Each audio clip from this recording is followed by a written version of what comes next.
My name is Ian Moore, but I go by Yanto to most of the people who know me these days. I am the man who was previously here and was commonly referred to as Jesus. I am not the man as described in Scripture, but I am him returned, just as you are all returned also. Now, before I get into this, I'd like to make an invitation to us to not be mean to me,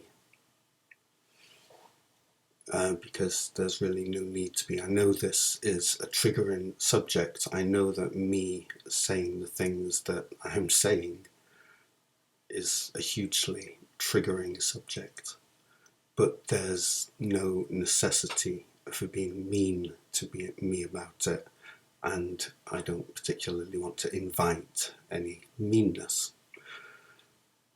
Either what I'm going to tell you, what I am telling you, is correct, and therefore there's no need to be mean to me about it, or I'm deluded, in which case there's no reason to be mean to me about it. Why would any of us need to be mean to somebody who's deluded? We wouldn't. So that's my invitation. I'm not inviting meanness, but I am who I say I am. This video is unscripted, and it's my first unscripted video since I found out who I am 4 years ago. So what you're witnessing at the moment is me having a bit of a moment. It's quite a thing for me to do this video right now, but I consulted with my higher self, and between us we agreed that it's time for me to...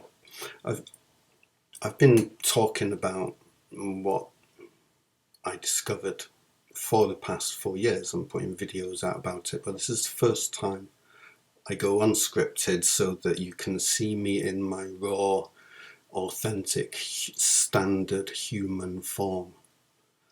And I'm self-conscious.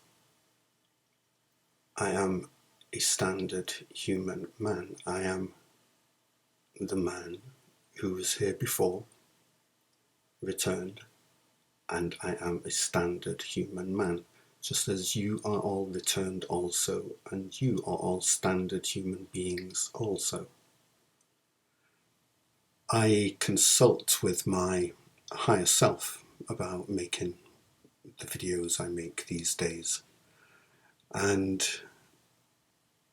when my higher self told me to do this, it was made understood to me that I should do this in one take and use the first take that I do, so that you can get a feel for me in my raw authenticity, without rehearsal, without being overly prepared, and without being able to gloss over my mistakes. I've got a list of bullet points here. I had a go at doing this yesterday. I thought I was going to do it all in one take, be very human and authentic, and let you see my stumbling and mumbling and bumbling and all of that kind of thing, because it's really important that you see how standardly human I am. So I had a go at doing it yesterday. I thought I'd do it in one take, and regardless of how awful it might turn out, I would post it.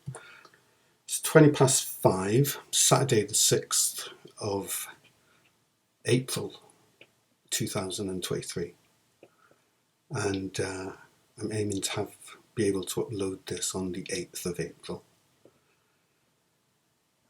And hopefully at some point during this video I will relax.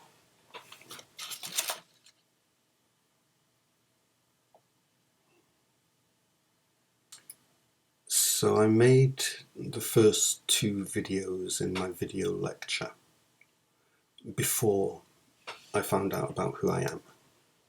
And it's all about identifying the objectivity of mathematical truths and what that means, and why physical phenomena logically absolutely must have a non-physical cause, otherwise a paradox is brought into play in which physical phenomena is being caused by physical phenomena, and that's a paradox. It doesn't actually work, it doesn't make sense. I identified, because of my revelation, that physical phenomena must have a non-physical cause, and I identified that the only objective phenomenon in all existence is truths, mathematical truths basically, but correct maths. Truths that cannot not be true, truths that are not physical in and of themselves, because they are absolute. They have to be absolutely true at any time, at any location, at any scale, at any speed, whatever. They're just truths that are incapable of not being true at all and everywhere. And so the expression of those truths, the relative expression of those truths, is everything we experience. I've got a page of bullet points that I wrote yesterday morning, and my higher self said, okay, once that list of bullet points was written down, my higher self said, okay, put them to one side and don't look at them again. So here's my list of bullet points, goes over onto the other side. And the first bullet point, name and sincerity. What that means is tell you my name, tell you who I am, and simply emphasize that I am completely sincere in what I am saying, in my claim about who I am. Right, next bullet point. I invite those of you who wish to comment immediately to just wait and check.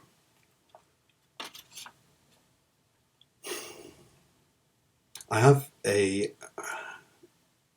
lot of material online, videos I've been making over the past 4 years, since just before I found out who I am. I've only got 75 subscribers, which is kind of good for me at the moment because it makes me feel a little bit calmer about doing a video like this. I've only got 75 subscribers and they don't comment too often either, so that at least feels like it makes it a little bit easier to do something as nerve-making as this video. But what I have found with the very small number of people who occasionally comment on the videos I've been making lately is that as often as not, the comment reveals itself to be the comment of a person who hasn't actually watched much of what I've done in the past 4 years, and often it's somebody who is commenting on a video that they haven't watched to the end. I think a lot of the hasty commenters simply run the risk of hastily putting your comment down, and then people who have actually checked me out more also read your comments and immediately know that you haven't actually taken the time to look at the man that you're commenting on. So I wanted to make that invitation.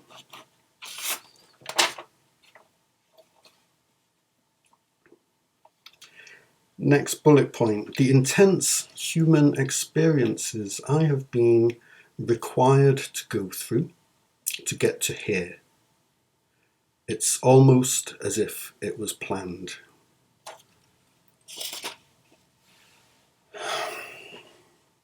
It has been a really intense past 4 years. I've been through all kinds of experiences that I did not welcome or enjoy or ask for or wish for. And of course, that is what we would wish to happen to our returned Jesus. We would wish for him to know what it feels like to be a human being here in this world right now, alongside all the rest of us. And if he is to be of any use, if he's to help people who know what the human experience can be like here, then of course he's got to go through his own share of that human experience, simply so that he can know what he's talking about. So yeah, it's almost as if it was planned. While I was going through the tough times I have been through in the last 4 years, at the times I was going through the most intense parts of that, obviously I wasn't appreciating the necessity for it. None of it seemed necessary to me while I was going through it. I talk about it in some of my other videos, but yeah, it's like, first I solved existence, then I found out who I am, then I fell in love with somebody, and then I discovered a high degree of betrayal in my life from the people around me who I thought of as being close to me. So these 4 revelations have come with all kinds of stresses and intense experiences, and I kind of feel like the past 4 years have been the dark night of the soul that I needed as part of my training, so to speak, to get to this place and feel that I know what I want to talk about and how to talk about it. This leads into the next bullet point, which is me or not me. If a Jesus you need, it is a human Jesus you need. A lot of you may be very happy to challenge the idea that we even need a Jesus in the first place. I am not a religious person. I have an antipathy to the Bible and religion in general. So I really wasn't looking for this to happen to me. But for those of you that do think, or maybe a Jesus would be a good idea at this time in human history,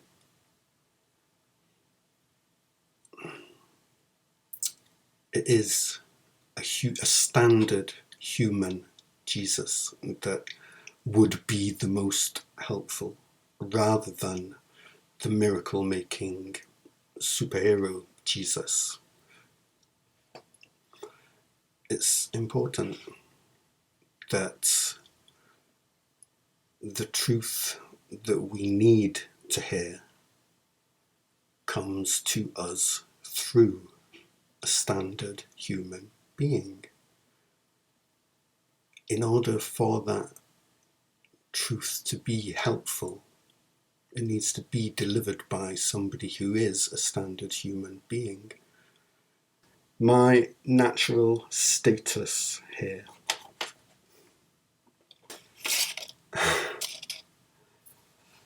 When I wrote down this list of bullet points yesterday, I wrote them down quite quickly, feeling nervous about that I was even going to have to do this thing at all.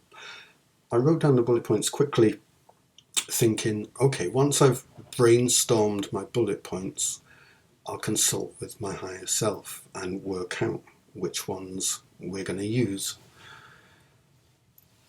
And after I'd written them all down, my higher self said, yep, that's great, use them all, don't look at them again. And I thought, oh crap, if I'd have known that was going to be the case, I wouldn't have written half of them down. My natural status here. Why did I write that down?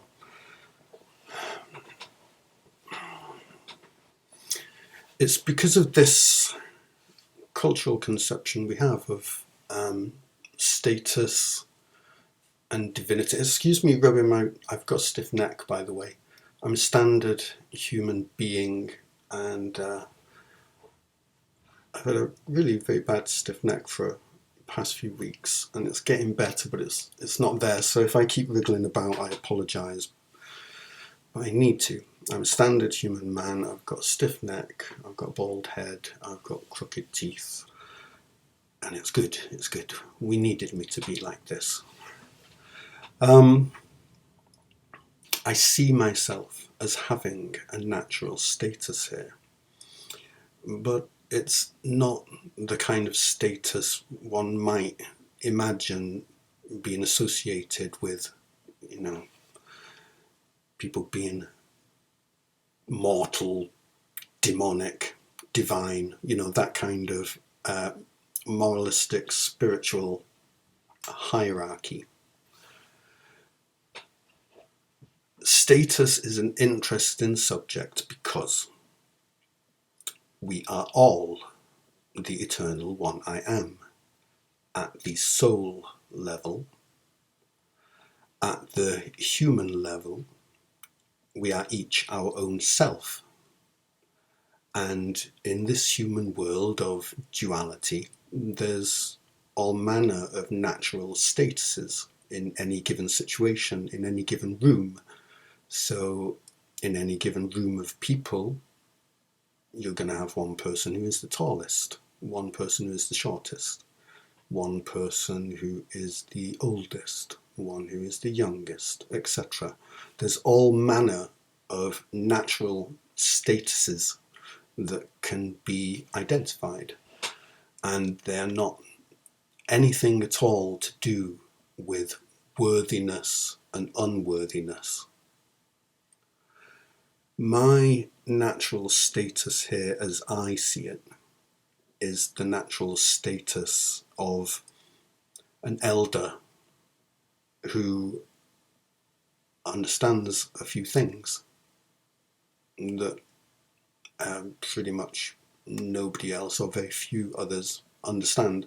Nobody else understands them, certainly in the way that I understand them. So I have a natural status here, and I am the one who sees her at the moment. But it's not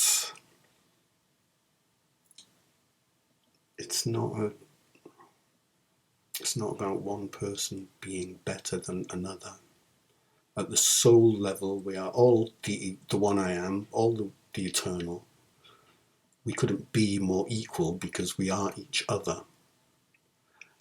But here, in this human world of ours, where the soul has differentiated itself out into infinite selves, it's good to be aware of and accept that there are natural statuses, because then the right person can be picked for the right job. You know, if you need the tallest person, you go and get the tallest person. It's simple. It's simple. And I hope I've done a good job of getting across what I'm talking about there and why I wanted to talk about it. I am a standard human person, just as you are a standard human person, but I am who I say I am. 4 years ago, I had revelations about the nature of existence. These are all talked about in a video lecture series. I did a trilogy of videos that are at the top of my homepage. So the origins of my revelation were very much to do with very simple, logical, philosophical investigations into the objectivity of truths that cannot not be true. I identified that the source of us, the source of all of this that we're experiencing, our world, our existence, the source of all of this is the objectivity of truths, very simple foundational truths that simply are true because they simply cannot not be true. Not because they were designed or written or decided upon in advance. They are simply truths that existentially are incapable of not being true. And all of the complexity and mystery that is emergent from that simple foundation always has to be emergent from those very, very simple and understandable truths that cannot not be true. This is the key revelation that sparked my experience of the past 4 years off.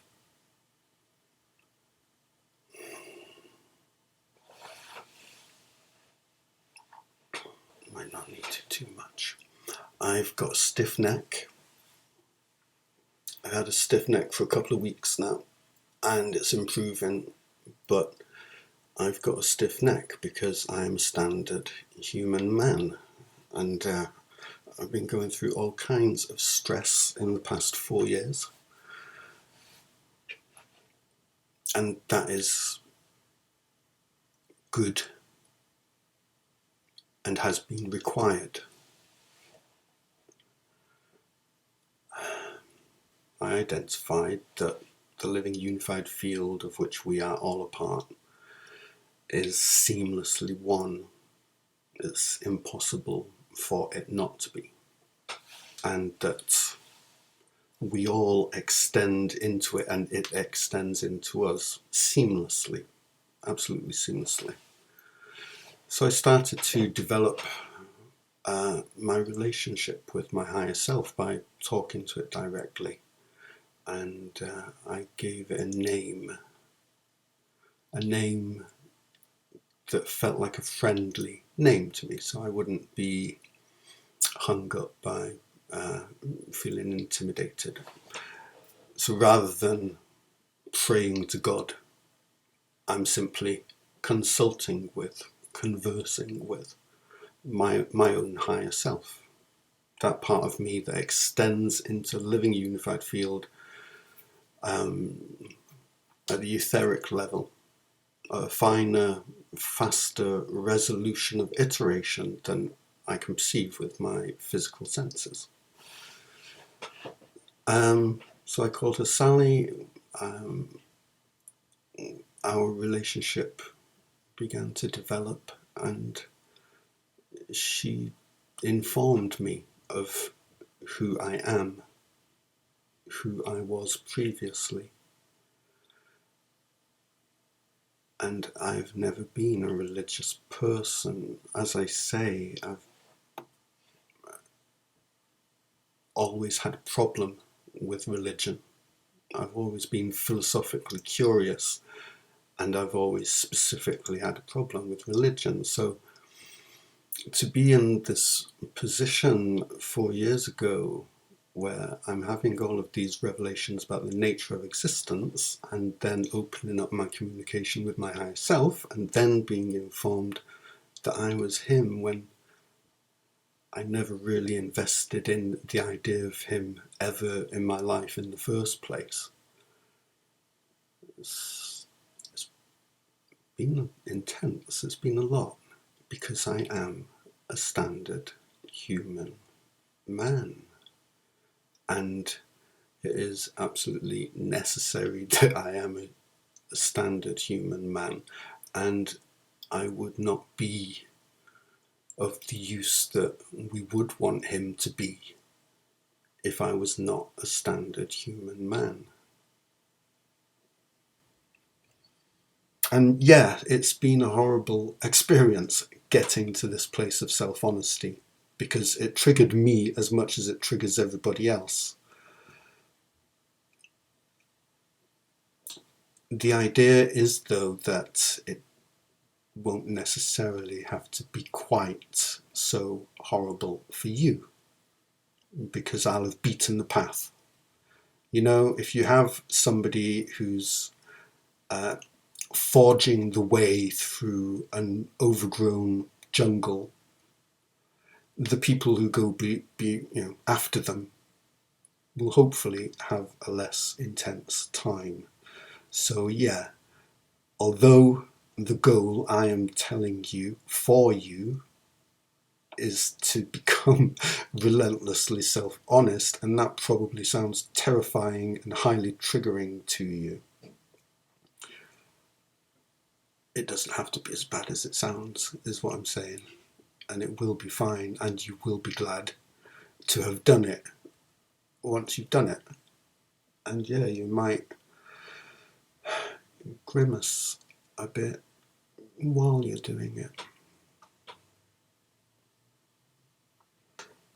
Higher vibration comes hand in hand with higher resolution, because higher frequency is higher resolution.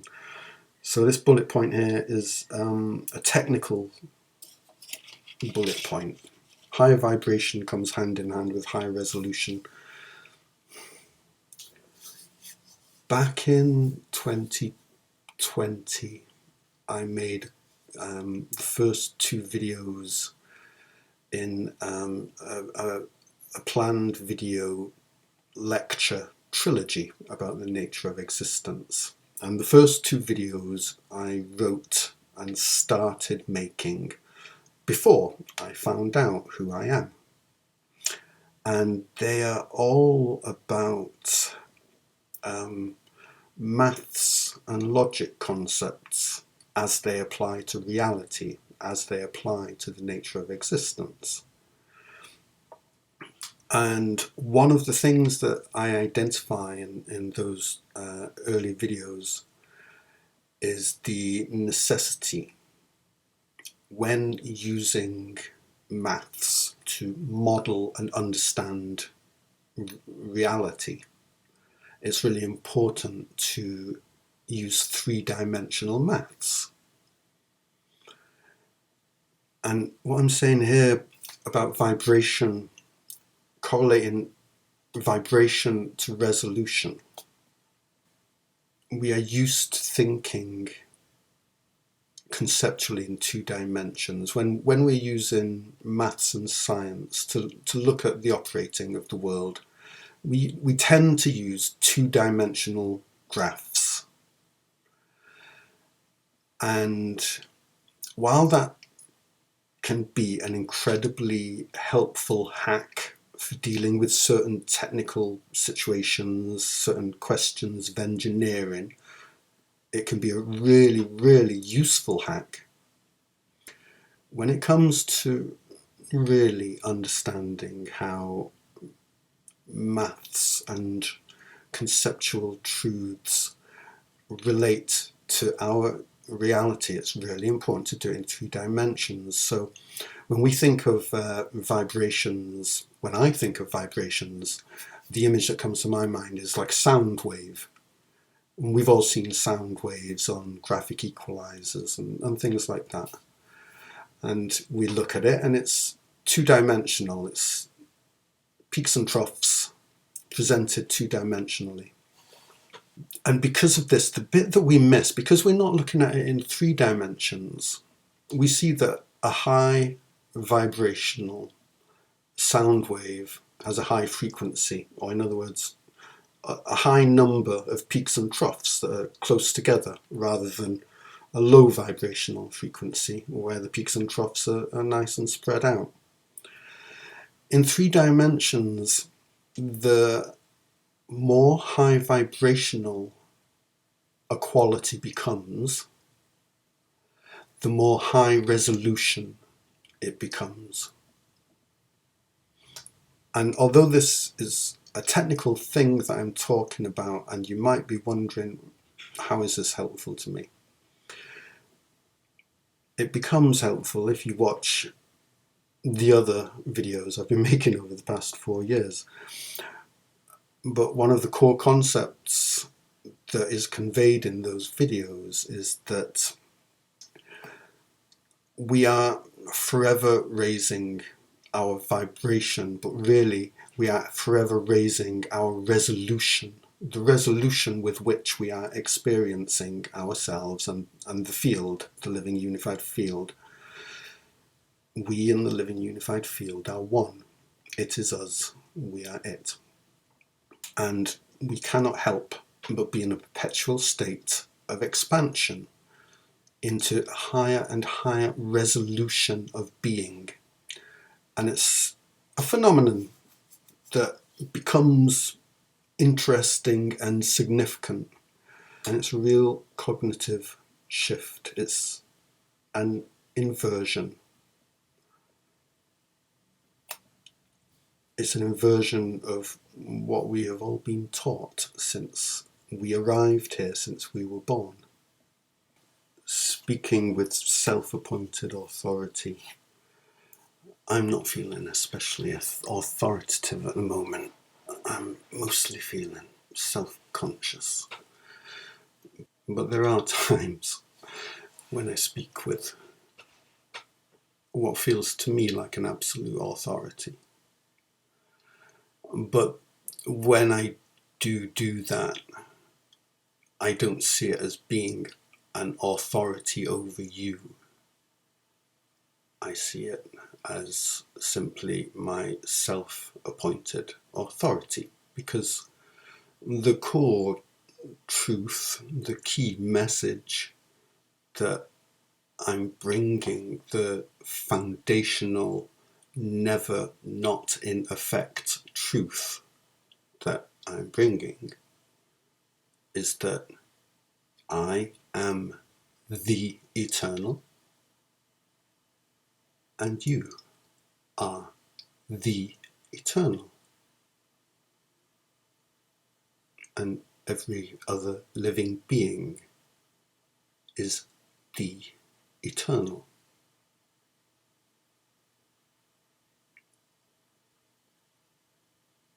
We have one shared soul.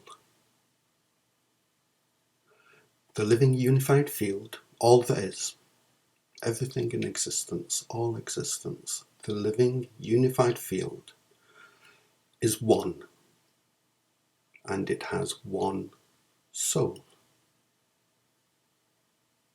And that soul is our soul. It is the soul of the eternal, the soul of truth in iteration, truth that is absolute and cannot not be true, and is therefore eternally true and because it is absolute truth, that is absolutely true, eternally true, it has to eternally iterate.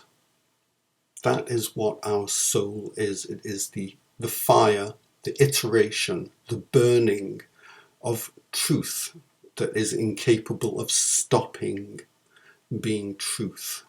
That is our soul, our source, our cause.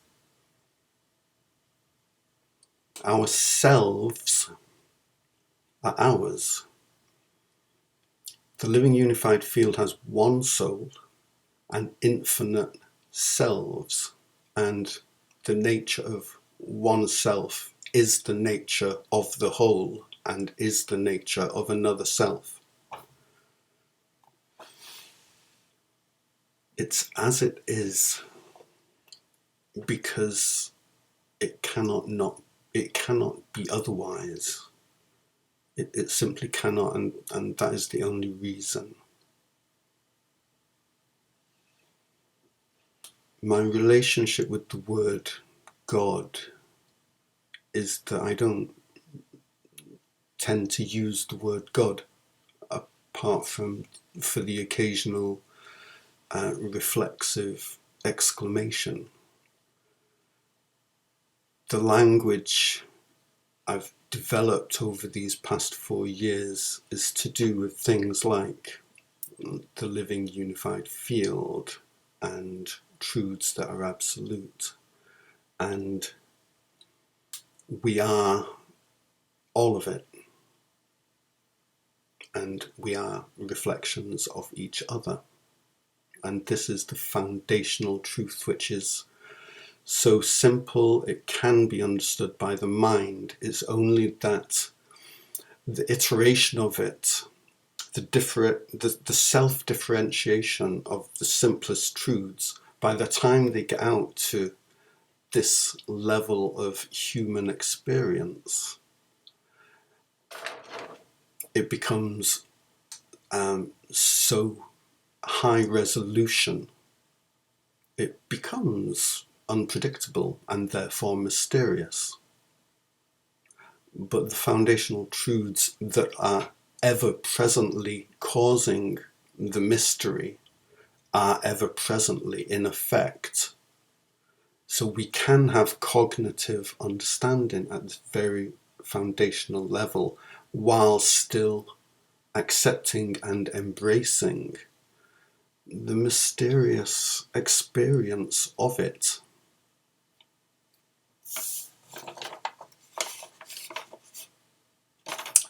But I speak with my own self-appointed authority, and I look forward to seeing all of you speak with your own self-appointed authority as the eternal. It's a real cognitive shift, because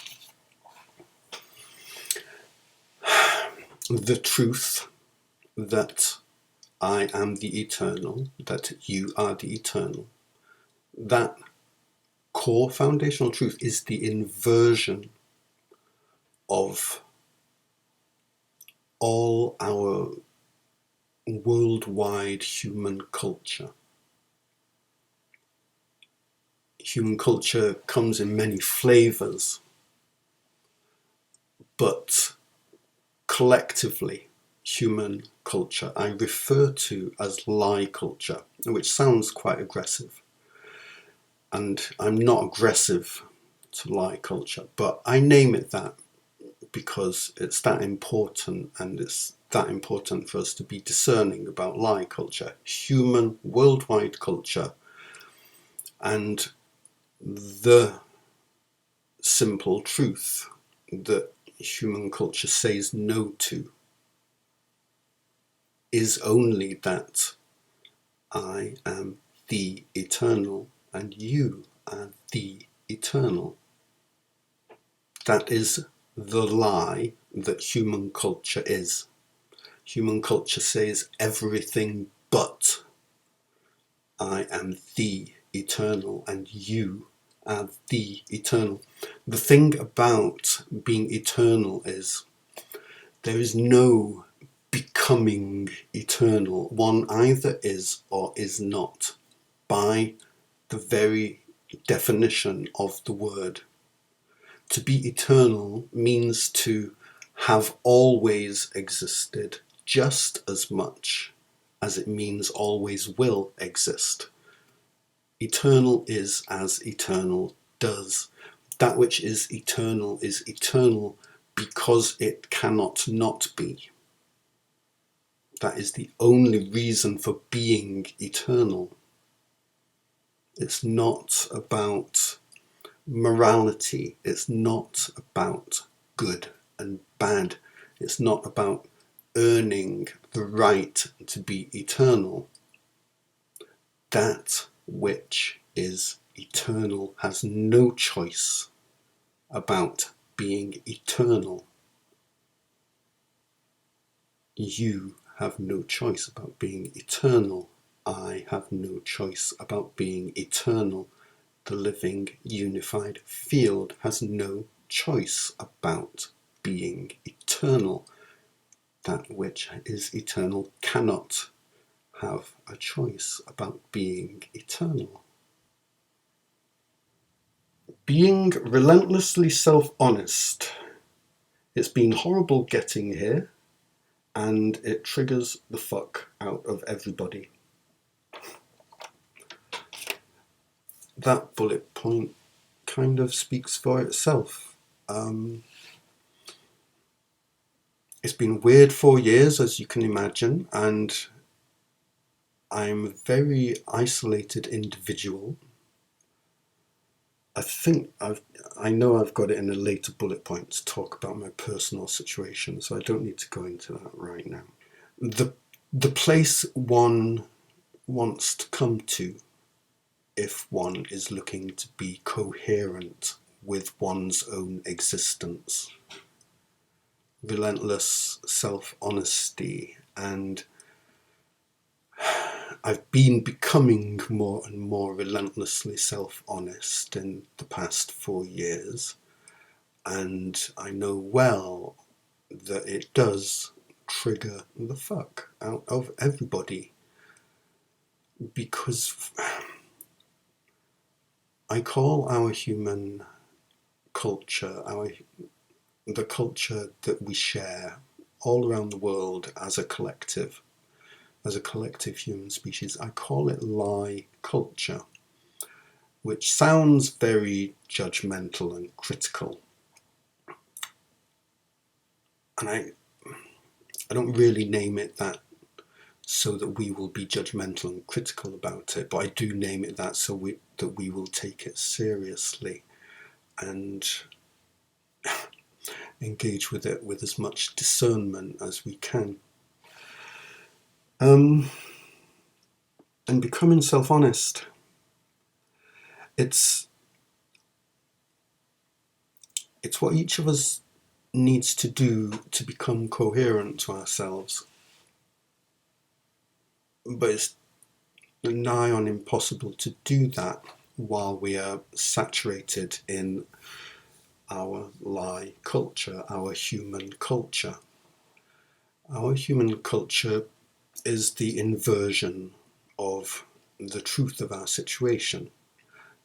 The last thing that our culture looks to say is that each of us is the eternal, and the truth of our shared reality is that each of us is the eternal.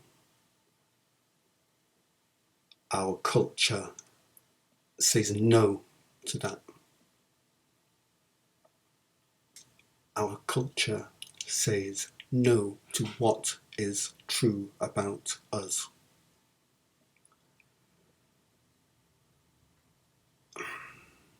So, yes, to become relentlessly self-honest is the frightening, triggering goal that we should have for ourselves if we wish to be coherent with the truth. This has been impossible for us. While the truth was not available as an option for us to consider, and it hasn't been.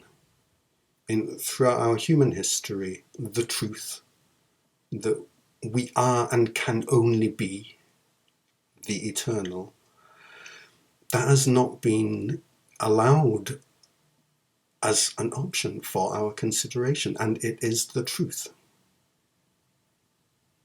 So my task here is really quite daunting to me, because not only am I a standard human being who spent the first 50 years of his life as a lie culture approved standard human man, my task is to tell all of our human culture that it is wrong. That's my task. My task here is to tell all of human culture that it is wrong at the foundational level. So you can see why I might feel a bit daunted about that. And this is our shared situation, always has been, always will be. What happens is that we periodically enter into amnesia. We periodically, as a whole, enter into self-polarization. And the reason for this is really simple. We are truth in expansion forever. That is what the living unified field is. That is what we are. We are truth that simply cannot stop being true, and therefore keeps iterating over and over and over forever. And we periodically expand into a higher order of scale, of resolution, of being, of consciousness, of experiencing. We experience an unavoidable amnesia each time we enter into a higher order of scale of being ourself, because it's our first time arriving at that order of scale of speed and resolution, high resolution.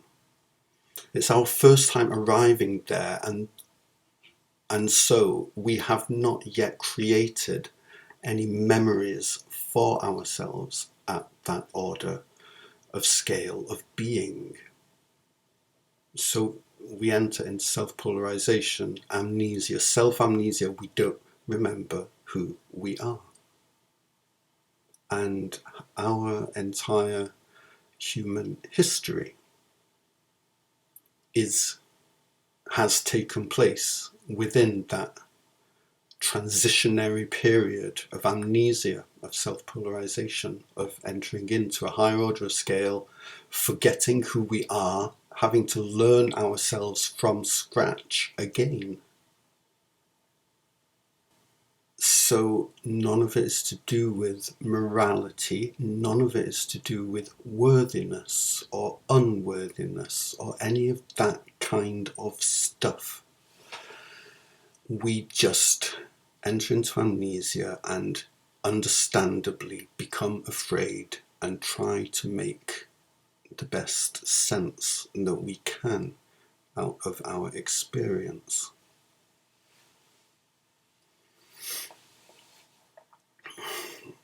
And maybe that light going out is a sign that I should move on and maybe come to a close.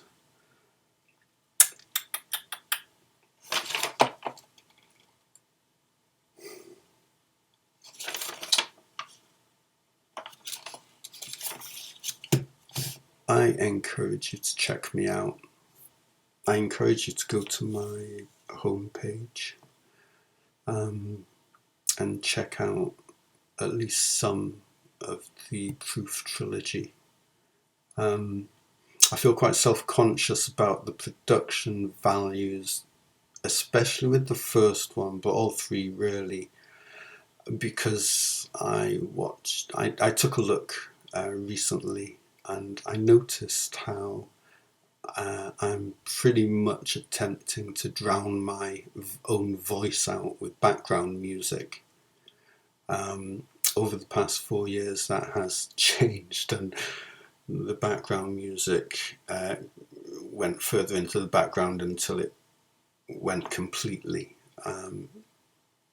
But I can see, looking back at the past 4 years worth of work, that is all there on my homepage in chronological order, the videos and the MP3s anyway. I can see how self-conscious I was then about my, just having my voice heard.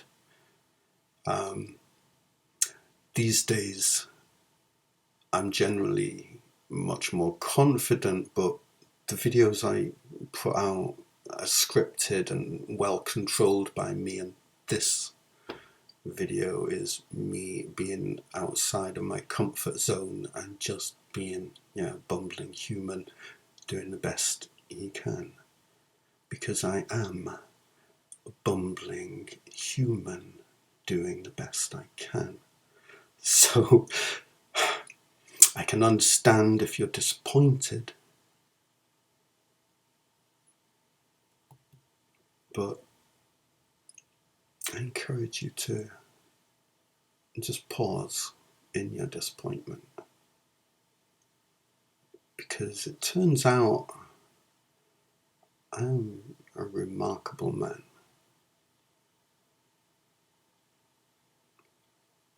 But one has to look and be open to looking in order to see that. I'm a humble home hobbyist. My production values are fairly low, but I enjoy myself being a humble home hobbyist. I release all of my creative output these days as a personal policy. I release it all out into the public domain immediately, because I wish all creatives released all of their creative output into the public domain immediately.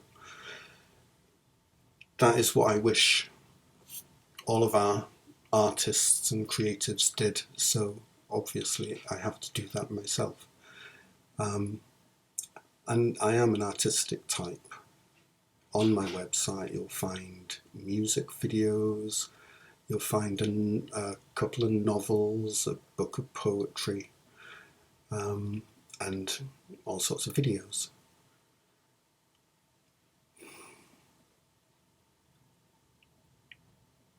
And I love being a humble home hobbyist more than anything. I've tried entering into the creative industry in my younger days, and I always left a bad taste in my mouth. And I feel great to have come to this place where I know that being a humble home hobbyist is the thing that works so well for me, that brings me so much satisfaction, fun, enjoyment.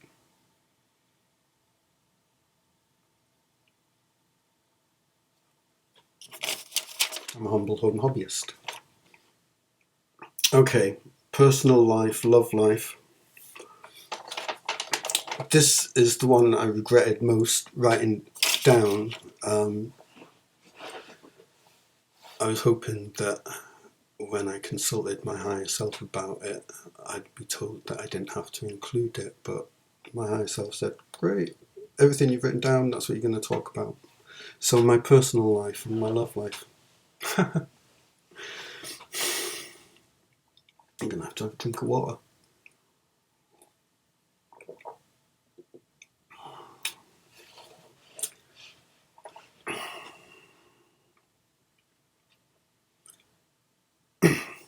I'm a self-isolated man at the moment. mostly. I don't see myself as having a single close friend in the world at this moment. I've got a few friends that I play board games with once a week, but we don't talk about anything deep and personal. And apart from that, I've stepped back from all of the people I've known my whole life, more or less, because of some of the horrible experiences I've been through in the past 4 years. So I'm a pretty lonely person at the moment, but it's lonely by choice. I'm keeping lie culture at an arm's length these days. I keep it to as low levels in my life as I can. So yeah, I'm lonely. I'm a lonely person, but it's by my own choice. It's a very deliberate choice of choosing loneliness for myself for a time. So my personal life is very quiet, very, very quiet. I spend most of the time on my own. My love life, I did fall in love with somebody. Yeah, it was 4 years ago now. I think it was 2020. And when she found out that I love her, she stopped talking to me. So that's where I'm at in my personal life and my love life at the moment. It's very, very quiet around here. By my own choice and not by my own choice.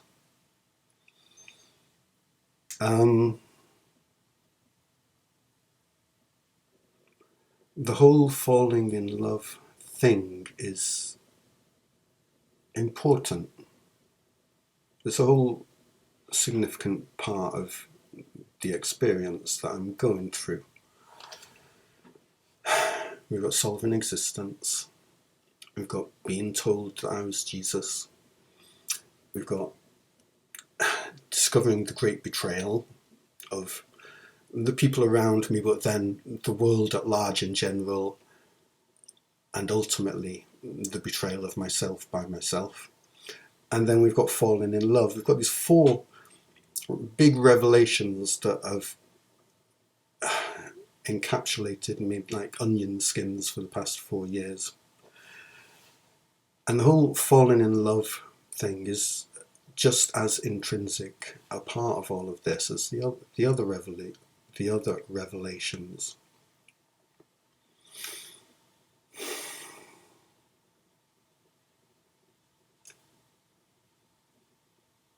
I talk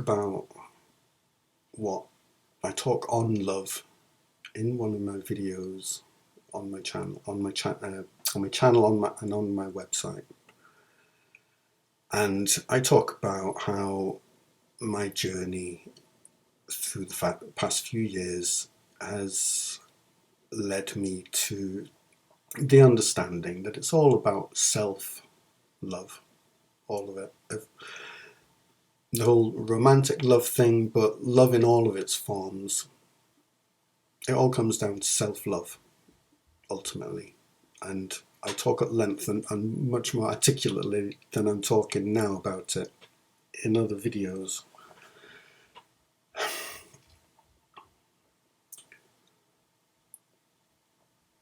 What I would like both her and you to know is that my love for you is a gift I give to myself, and it's the most beautiful gift I give to myself. And I have no intention of ever stopping giving that gift to myself. Because why would I? Because I love it.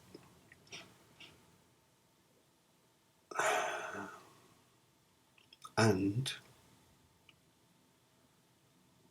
I'm also aware, I've also learned in the past few years that embodying the chaser is not what I'm going to do anymore. Because obviously, if one embodies the energy of the chaser, then the thing that they're hoping to reach runs away from them. So I am not in chaser energy. I am not chasing after any of you. I am just here. I am just here. If you want to come and see me, you can come and visit me here. And if you don't want to know about me, it's easy enough to not come and visit me here.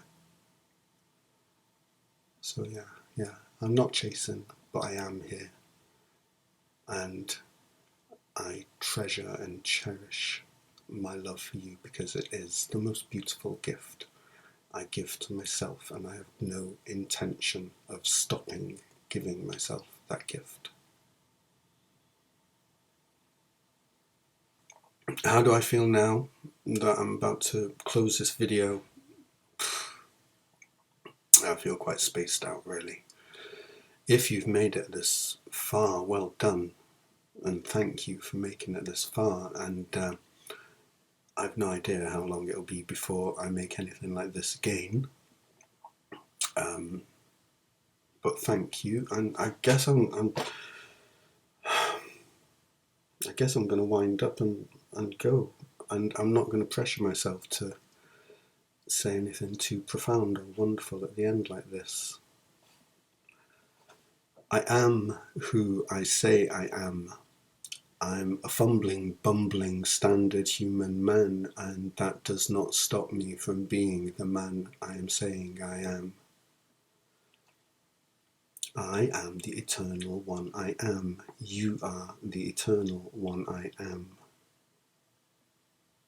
It's the truth, and to come to know the truth only means that you will be able to make choices for yourself that are coherent with the truth of what you are, of who you are. Don't comment until you've looked at some of my other stuff. Don't say anything until you've checked that what you're saying is the truth. And until next time, lots of love.